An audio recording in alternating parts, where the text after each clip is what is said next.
A paz do Senhor Jesus. A lição de hoje, qual é o título, quem sabe? Vitória sobre a morte, Jesus ressuscita Lázaro.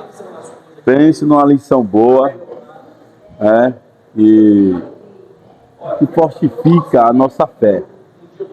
E a nossa fé, ela possa aumentar nessa lição. Por quê? Porque Jesus nos trouxe a vitória através da fé. E estudando acerca da vitória da morte, que Jesus foi lá em Lázaro, e Lázaro estava morto para toda a população daquela aldeia de Betânia,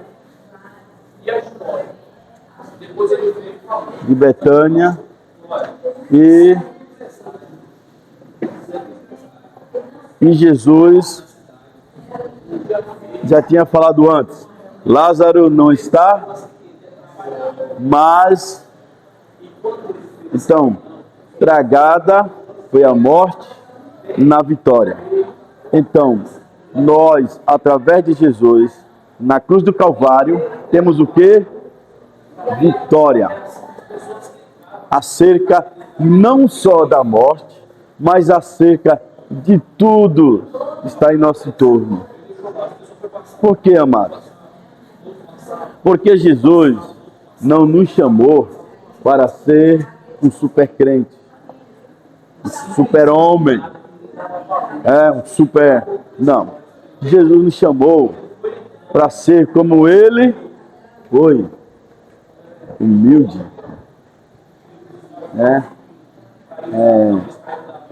não desprezando aqueles que estão numa situação menos favorável, porque tem gente que despreza. E como despreza? Não desfazendo do que os outros fazem ou o que querem fazer. Não, só quem faz sou eu. Não, só vai se eu for. Vai ser o Jesus. Aí nós não vemos humildade. Aí nós não vemos compreensão. Aí nós não vemos o quê? Empatia e amor ao próximo. E é uma coisa que Jesus quer que nós tenhamos para vencer essa dificuldade da vida. E essa dificuldade nós só conseguimos vencer se nós olhar para Jesus. Porque nós entendemos que nós aqui, ninguém é de ninguém.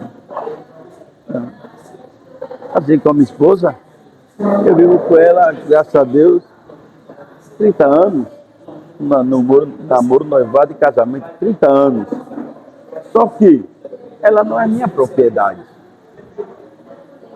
Ela não é nossa propriedade. Nós também não somos propriedade dela, as mulheres. Só que nós temos que viver em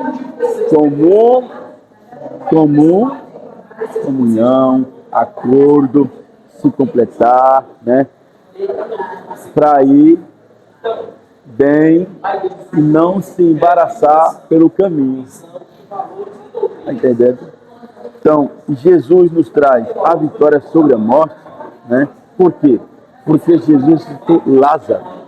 E ali é uma demonstração que ele dá para aquele povo a respeito da vida eterna e a respeito do poder e autoridade do Filho de Deus, e trazer também para nós, nesses últimos dias, o que nós estamos vivendo. Que nem sempre vai ser flores, No mundo tereis o quê? No mundo tereis aflições. Jesus pregou para poucas pessoas, sim ou não? Estava pregando, quero vir mais não, vou embora, vai. Eu estou só discípulo. Vocês não querem ir também não? E Pedro fala o quê? Para onde iremos nós? Só o Senhor tem palavra de vida eterna. Jesus é simples. Jesus é humildade. Jesus é companheirismo. Jesus é o quê? Compreensão, ajudador, restituidor. Restituidor. Depende de mim.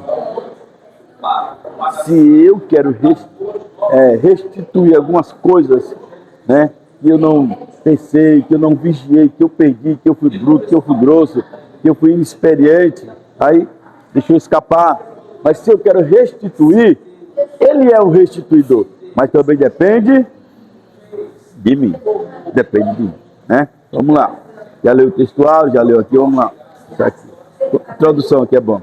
Ó, nesta lição, veremos a trajetória do Filho de Deus, desde a sua prisão, julgamento, crucificação e morte até a sua ressurreição.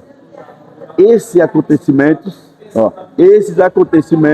já estavam previstos nas Escrituras e fazem parte do desenvolvimento do perfeito plano divino de redenção. Já estava escrito, já fazia parte desse plano divino de redenção. O que é redenção? A redenção foi o perdão que ele trouxe em massa. E qual foi esse perdão? Quebrar a barreira entre o homem e Deus. Ligar novamente o homem a Deus. A Bíblia fala, porque o homem pecou, destituído foi da glória de Deus, né? Foi destituído, não tinha mais comunhão, não tinha mais aproximação, como Moisés, né? Apesar que Moisés só tinha quando Deus chegava a ele, né? Como Abraão. Mas Jesus veio trazer essa redenção. E nessa redenção, nós ficamos assim, com a facilidade, com todo o poder, com toda dinâmica, de que forma nós queremos adentrar na presença dele através do santuário. Por quê? Porque o véu do templo foi rasgado. Então Jesus tirou o bloqueio. A redenção, né? Vamos lá. A prisão do Filho de Deus. Jesus foi preso no Getsemane.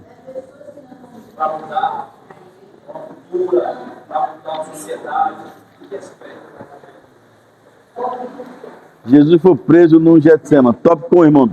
Tópico 1. Tá aqui, ó. Que já deu aqui. Agora aqui. Jesus foi... A prisão do Filho de Deus. Jesus foi preso no Getsemane pelo servo dos judeus. Ó, vamos interagir um pouquinho aqui. Ó, Jesus foi preso no Getsemane pelos servos dos judeus. E agora? É estreito, né, irmão? O cidadão veio dos céus especificamente com uma missão para salvar aquele povo. Qual foi a missão dele? Qual foi a missão dele? Qual era o propósito que Deus tinha escrito lá atrás, planejado pelos profetas, anunciado? Que ele viesse trazer-nos o quê? Ele veio nos trazer o quê? Redenção, muito bem. Redenção a todos os homens, né? Mas me chama a atenção aqui para nós, né? No capítulo 1 ainda estamos lendo que a prisão do Filho de Deus. Jesus foi preso no Getsemane pelos servos dos judeus. A vitória sobre a morte. Jesus ressuscita Lázaro. Mas você vê que começa falando sobre quem? Agora. Sim, o texto, capítulo 1. A prisão do Filho de Deus. E agora nós vemos que Jesus foi preso em Getsêmani pelos servos dos João 18:12. Olha, vamos lá. Ele poderia ser preso por qualquer um, na minha visão, menos pelo servo do judeu. É a mesma coisa que eu dizer, o cantor do Silva pode ser apedrejado por qualquer um, menos pelo seu filho. Pastor Moura pode ser, né, caluniado por qualquer um, menos pelo seu filho. Então olha a importância, meus amados. Jesus veio a este mundo para salvar o mundo.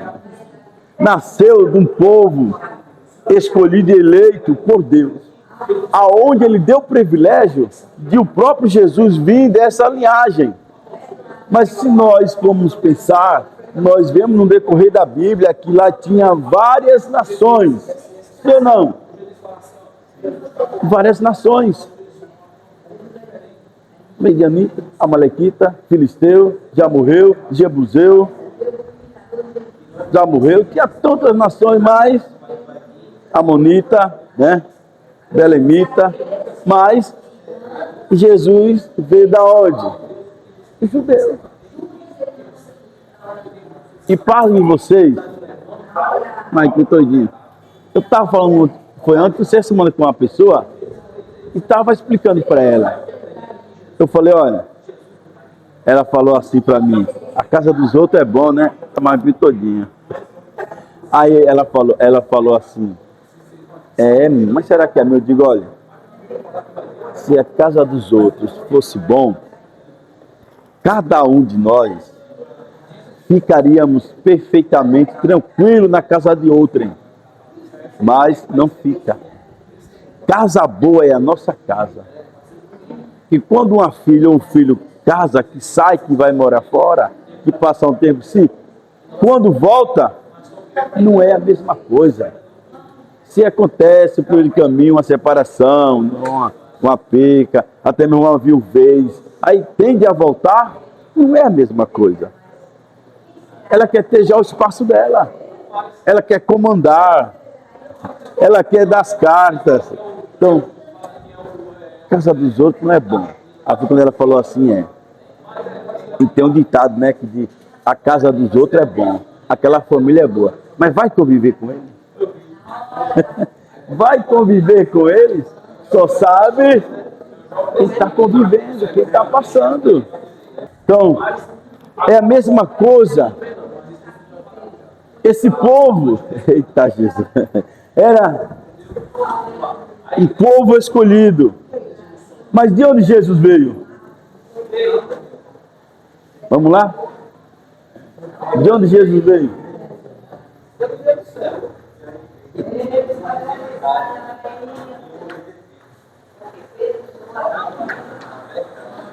Ele veio do céu.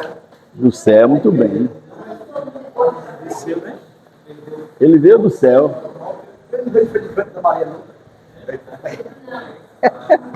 Ele veio do céu, desceu do céu, passou pelo ventre da Maria.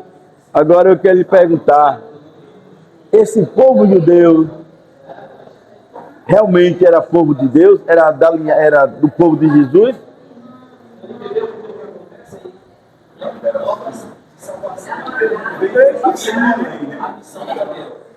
Vamos lá. Esse povo, a nação judaica. A nação judaica, preste atenção. Jesus veio de onde? Do céu. Esse povo judeu vivia no céu? Era do convívio de Jesus? Não era. Só tinha a promessa. Tanto que Deus ensinou os 9 anos todinho, mesmo assim, eles não... Está entendendo? Tinha o mesmo procedimento. Eu quero dizer que a casa dos outros Não é a nossa casa. Até Jesus passou por isso. Quem foi prender Jesus? Os servos dos Deus. Tá. É estreito lá no Silva. É estreito, né? Casa dos outros não é bom. Quando é uma pessoa jovem, ainda faz, ainda, né, sai. Mas quando é uma pessoa de idade, pessoa já de, né? Vai pra onde? Tem que ficar ali. É por isso que ninguém quer ficar doente para ser cuidado por ninguém em cima de uma cama. Agora, tá no meu querer? Ah, Senhor, que não fique na mão de ninguém, na mão dos meus filhos que não vai cuidar de mim, na mão de fulano, de Beltrano. Não tá no meu querer. Nós não sabemos. Agora eu posso, de uma certa forma, impedir isso enquanto vida, tipo, sair daqui, ir embora, não sei o que e tal, todo mundo dá para o mundo. Fulano, não vá não. Casa boa é a tua casa. Tu tem a tua casa, tu vai por aí errante, tu vai encontrar o quê? A casa dos outros é bom quando chega. No primeiro dia. Depois o negócio começa. É isso que acontece. A gente pode evitar, mas nós, sabe? Então, aqui é uma situação cavernosa. A prisão do Filho de Deus. Jesus veio fazer o que aqui na terra? Salvar, né? Trazer redenção, né? Salvação. Mas você concorda que Jesus foi preso no Getsemane pelos servos dos judeus? Você aceita essa frase? É de acordo? Que o homem veio um ser salvar esse povo. Por isso Jesus fala, eu vim para que era meus, mas o meu não me recebeu. Então a nós tivemos o direito de ser chamados filhos de Deus, através de Jesus. Porque se os judeus abraçassem a causa, se os judeus defendessem Jesus, se os judeus lutassem por Jesus ali, não vai dar dele não, sabe, não matasse, não levasse ele ao Calvário, nós estávamos perdidos. Nós não ia ter o privilégio que a igreja tem hoje. Está entendendo? Pense nisso. Nós não íamos ter o privilégio como igreja, ter o quê? O corpo glorificado. É estreito, Orlando Silva. Aí deu o direito a nós, chamado Filho de Deus, por adoção, através de Jesus, a qual a igreja, quando eu falo que a igreja tem um mistério, este é o mistério, é o segredo. E só a igreja vai ter o corpo glorificado. Os outros não vão ter. Ah, mas vai ter salvação? Vai. Mas não vai ter o corpo glorificado. Vamos lá. Então, então não atenção não, né? Ó, acusação, sem nenhuma acusação ou denúncia protocolar, foi aprisionado sem saber do que o culpavam, na calada da noite, no Getsemane, onde costumavam orar com seus discípulos. João 18:2. Jesus foi traído por Judas, né? Traído por Judas. Jesus sabia que Judas ia trair, sim ou não?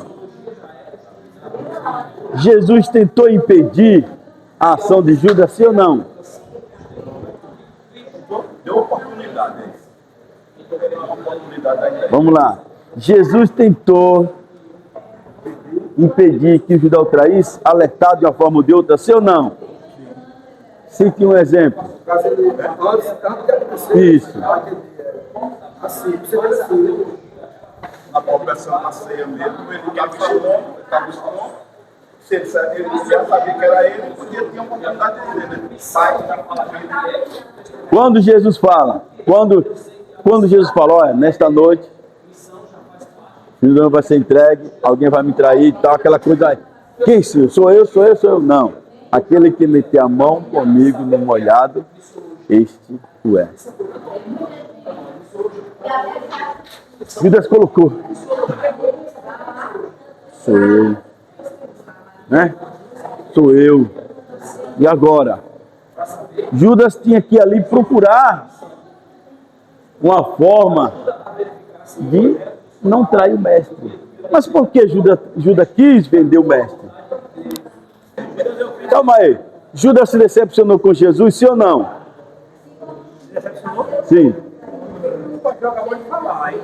Não, ali já é outra coisa. Ali visou o cascalho. Mas Judas teve alguma decepção com Jesus? Judas teve alguma decepção com Jesus? Judas teve alguma decepção com Jesus? Decepção?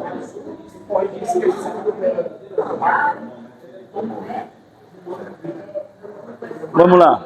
Qual era o intuito de Judas?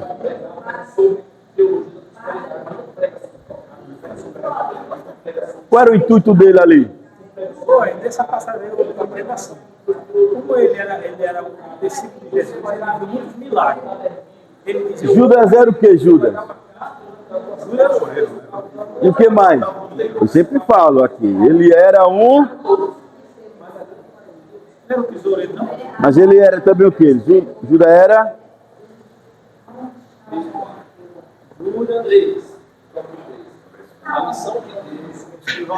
Isso, mas como é que dá o nome do escrivão lá? Judas era um escriba.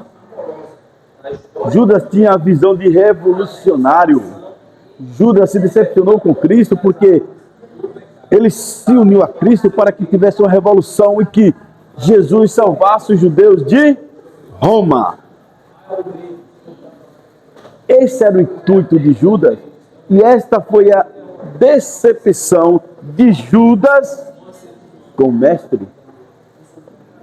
Lembra que eu coloquei aqui a submissão, a forma de agir, compadecimento.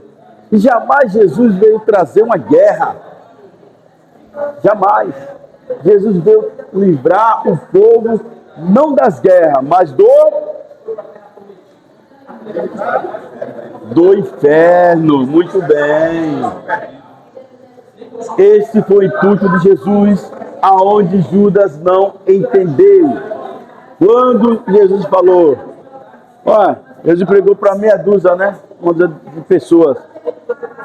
Tudo embora. Vocês não querem também, não? Pedro falou o quê? Vamos lá? Vida. Você entendeu que Judas não entendia isso? Judas não entendia. Judas queria que Jesus fizesse uma grande revolução, fizesse uma grande obra ali de estratégia para defender os judeus dos romanos. Qual foi o momento que Jesus juntou o povo para guerrear? Qual foi? Pelo contrário, o próprio Jesus falou, ó, se eu quisesse, rogaria ao Pai, e o Pai mandava legião de anjos. Então Jesus não é Jesus da guerra. E também lá em Herodes, por ali, umas 3 partes. Aí o que é que acontece? Acontece que Judas não entendia o propósito de Jesus. Então vamos lá. Foi traído, né? Ele foi Jesus foi traído por Judas. Agora, já preso, foi levado a Anás, também identificado como sumo sacerdote. Depois ao sumo sacerdote, efetivamente no exercício do cargo Caifás. E por fim, levaram Jesus ao governador Pilatos. Caifás, Anás, Pilatos, ficou lá para cá Jesus, entendeu? Aí o que é que acontece? O Filho de Deus é julgado. Julgado. Sem nenhuma condenação, sem nenhum deslize, sem nenhum vacilo, sem nenhum delito, sem nenhum crime. Mas ele foi julgado. só porque ele não quis guerrear, só porque ele não quis fazer guerra. E ele falava que o reino dele não era deste mundo, era outro reino. E isso incomodava. Isso incomodava. Aí o que é que acontece? Jesus foi julgado e condenado sem nenhum crime. Ou seja, alguém deduziu, projetou que Jesus ia tomar o cargo dele.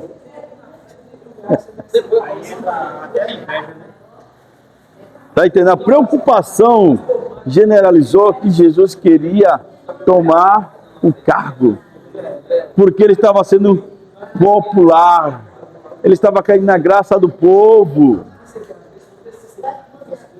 Havia um sistema diabólico que não queria Jesus vivo.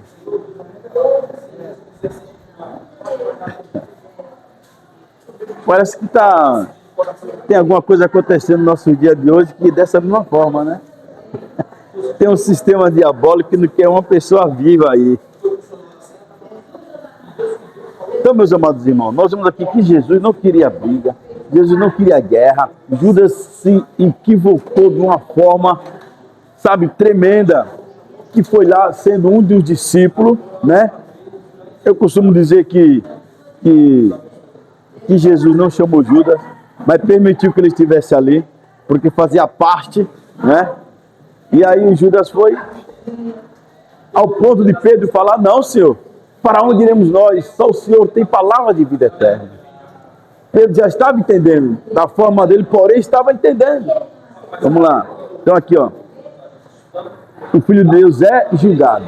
Foi julgado e foi também condenado, sem nenhum crime. É, irmão Bill? Jesus foi julgado e condenado. Mas ele tinha crime? Ele tinha pecado? Não. Não tinha. Agora imagine nós, irmão. O que é que os homens podem fazer conosco? Imagine. Vamos lá. A crucificação do Filho de Deus. Ele já foi julgado e condenado. Agora vem a crucificação. Ó, esse lembrete aqui, ó. Quanto a pena de execução, ela não poderia ser aplicada pelo Sinédrio. Então o Sinédrio fez de tudo para que Jesus fosse condenado com a pena máxima, tanto junto a Herodes, quanto junto a Pilatos. Jesus foi a Pilatos e foi a Herodes, né? Segundo as leis romanas, Pilatos não viu qualquer coisa para que Jesus merecesse tal condenação, ao ponto de chegar a lavar o quê? As mãos. Muito bem, Orlando Silva na área aí, ó. Ao recebê-lo de volta da parte de Herodes, tentou livrá-lo da condenação, dizendo: eis que, examinando na vossa presença nenhuma culpa, das de que o acusais, acho nesse homem. Porém, a multidão gritava: crucificai-o, crucificai-o. Como era costume soltar um preso, Pilatos o fez decidir entre Barrabás e Jesus. A multidão escolheu soltar Barrabás. Barrabás era o malfeitor. Quem era Barrabás?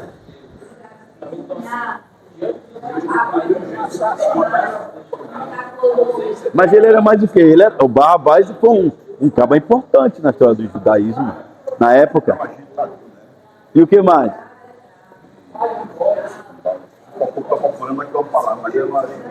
Eu falei essa palavra aqui já. Procurando. Ele era um revolucionário? Então podemos dizer que Barrabás tinha a mesma visão que Judas?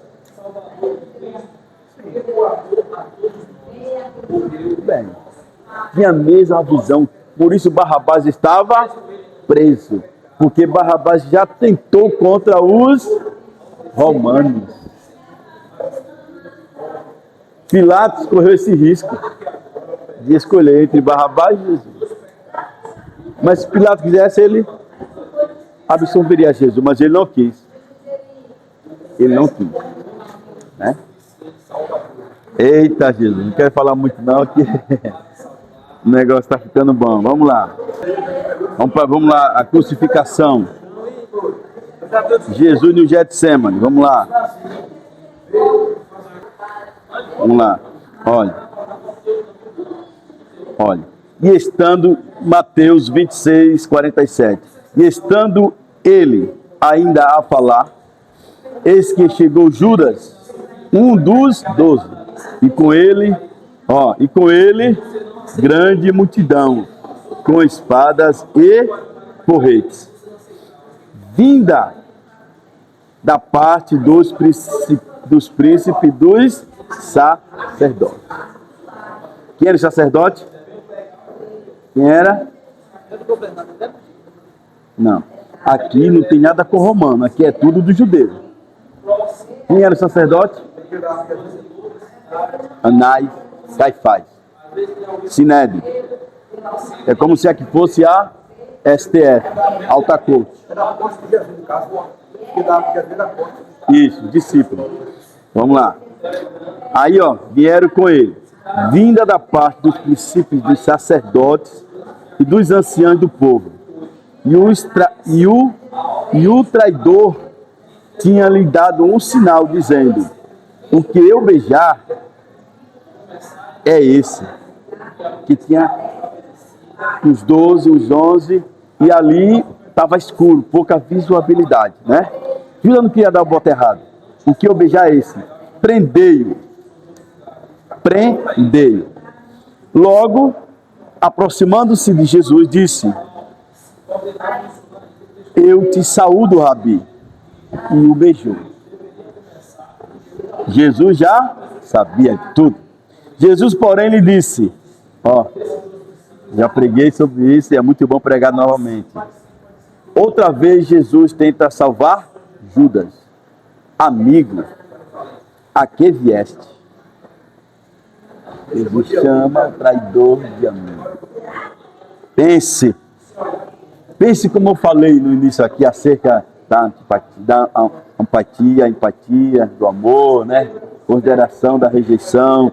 Aproximando-se dele, amiga, que vieste. Então, aproximando-se dele, lançaram mão de Jesus e o prenderam.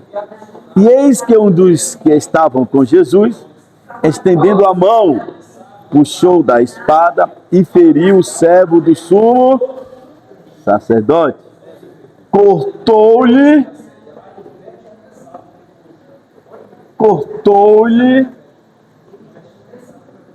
uma orelha. E agora?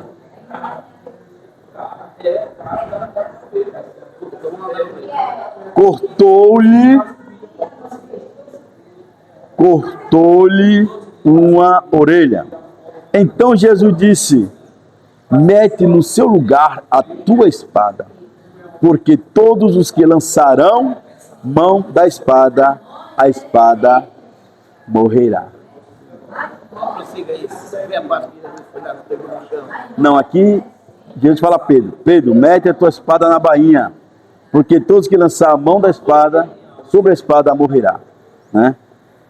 Ou pensas tu que eu não poderia agora orar a meu Pai e que ele não me daria mais de 12 legiões de anjos? Como, pois, se cumpriram as Escrituras, que dizem que assim convém que aconteça. Já estava escrito. O Cordeiro já foi morto desde a fundação do mundo. Oh, glória! Aleluia. Que dizem que assim então diz Jesus à multidão: saíste como para salteador com espada e porrete para me prender. Vamos lá, vamos ver se eles conheciam ou não. Todos os dias me assentava junto de vós, ensinando no templo. E agora? Conhecia ou não? Aleluia. E não me prendeste. Ser humano, Orlando Silva, irmão, o ser humano, o mundo espiritual é tão real quanto o material. É isso que nós devemos entender. Porque o apóstolo Paulo fala: o que eu quero fazer, o bem que eu quero fazer, eu não faço. Mas o mal que eu não quero, eu faço. Porque no céu só vai entrar lavado e remido no sangue do Cordeiro. É porque aquele que alcança, né? Aquele que confessa e alcança perdão, este sim. Mas aquele que não, que confessa, e o perdão não é liberado porque ele comete a fazer de novo. Não tem perdão. Aí sim. Vamos lá, prosseguir aqui. Entendeu aqui? Então, não foi eu que estou dizendo, é Jesus. Então disse Jesus à multidão, a mesma multidão, pode ser? Saístes como para um salteador com espada e porrete, para me prender. Todos os dias me assentava junto de vós, ensinando no templo. E não me prendestes. Mas tudo isso aconteceu para que se cumpram as escrituras dos profetas. Então todos os discípulos fugiram. Todos os discípulos deixaram naquele momento e fugiram. Então aqui, vamos lá. Abra aí, meu pastor, por favor. Cadê? Abra aí a Bíblia aqui, pode abrir a Bíblia aí. Abra aí, Lucas 24, 22, por bondade. Não. Abra aí primeiro, Lucas. Não, Marcos 14, vá. Marcos 14. Um abre aí Lucas 22, outro Marcos 14.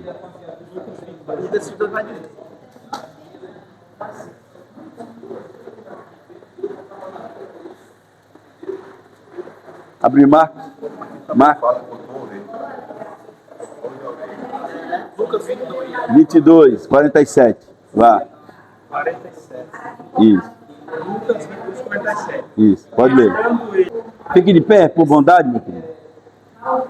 Isso. Lucas 22, 47. E estando ele ali, ainda para falar, surgiu uma multidão. E um dos 12, que se chamava Judas, ia adiante dela da multidão. E chegou a Jesus para o beijar. E eu continue? E Jesus lhe disse: Judas, com um beijo traz o Filho do Homem. Vá, 49. E vendo os que estavam com ele, que iam suceder, disseram-lhe: Senhor, viremos a espada. Vá, continue. E um deles feriu o servo, o sumo sacerdote, e cortou-lhe a orelha direita. E respondeu Jesus e disse: Deixai os basta. E tocando-lhe a orelha, o curou. Tá vendo? Pode sentar. Mas aqui está nessa passagem. Não, aqui é que eu vou explicar agora para ele. Eu entendi que feriu, mas ele tocou assim e curou, né? Curou a ferida. Quer dizer que Você viu que cada texto tem uma diferença? É porque assim, um pegou do outro. Olha, vamos lá. Vamos lá. Vamos lá. O apóstolo, o discípulo João, o discípulo Marcos. Vamos lá. Vamos lá, eu vou lhe explicar, tentar explicar. O discípulo Marcos. Quem lembra quem é o discípulo Marcos? Né? Onde o senhor falou, né? Que também. Discípulo Marcos. O apóstolo Marcos. Não, não. O Marcos daqui, que o senhor viu. Hein? O apóstolo Marcos.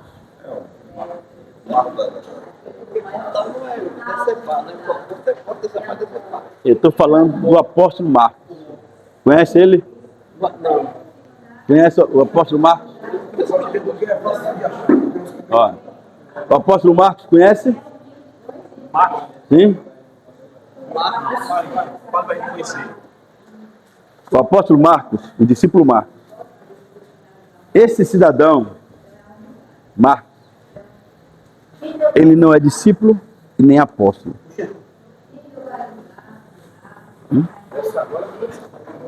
Ele apenas foi na primeira viagem com Paulo. Está entendendo? Então, ele já escreveu, porque ele pegou de alguém. Está entendendo? Então, vamos lá, agora onde eu vou chegar.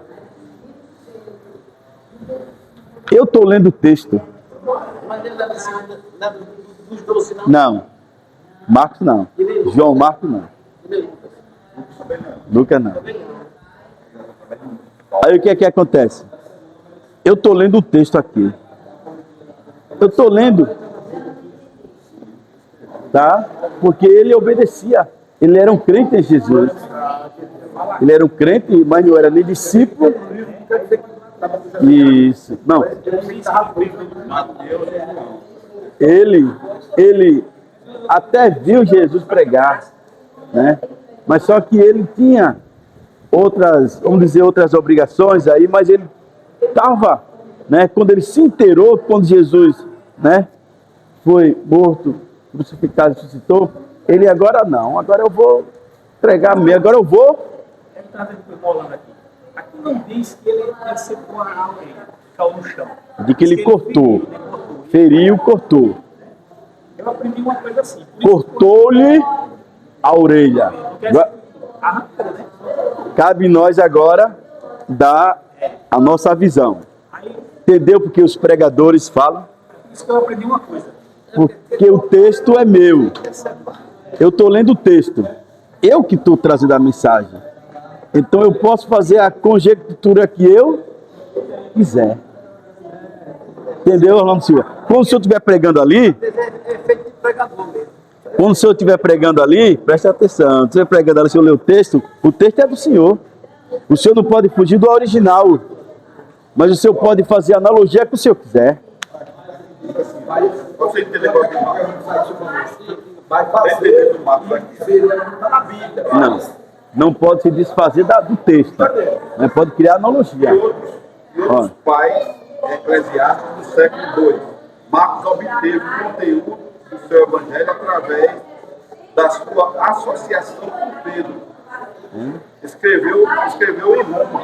Em Roma. Então ele teve com Pedro, se associou com Pedro, em Roma e escreveu essa E fez a primeira viagem junto com Paulo. Pedro foi passando para ele.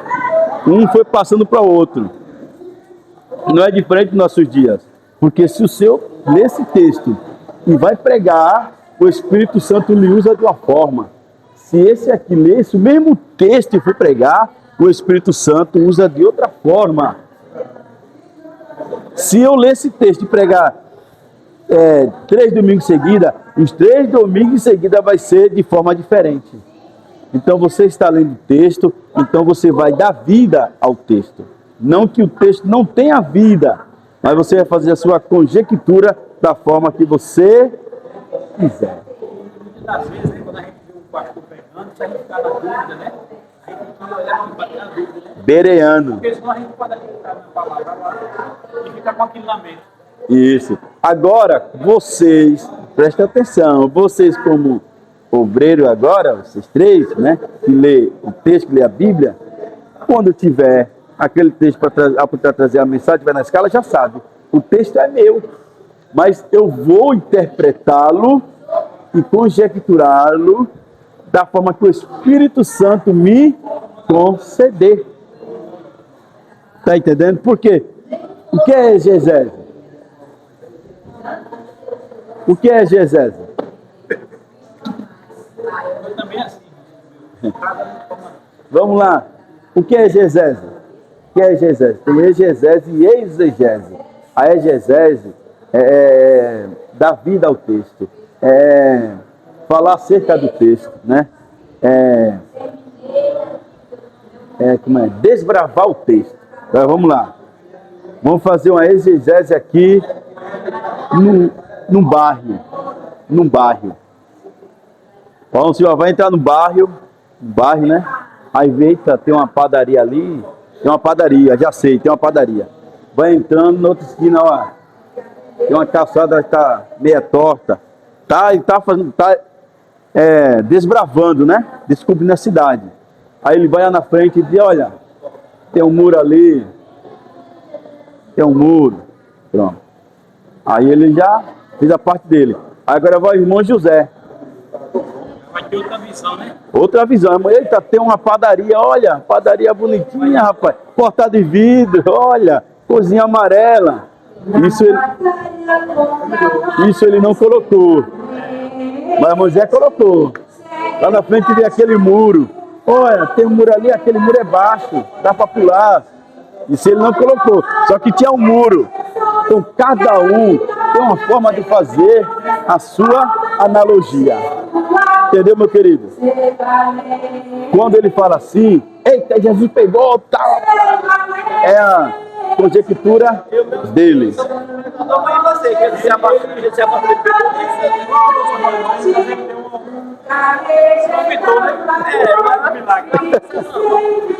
Vamos ver você trazer a exegese. Deus abençoe.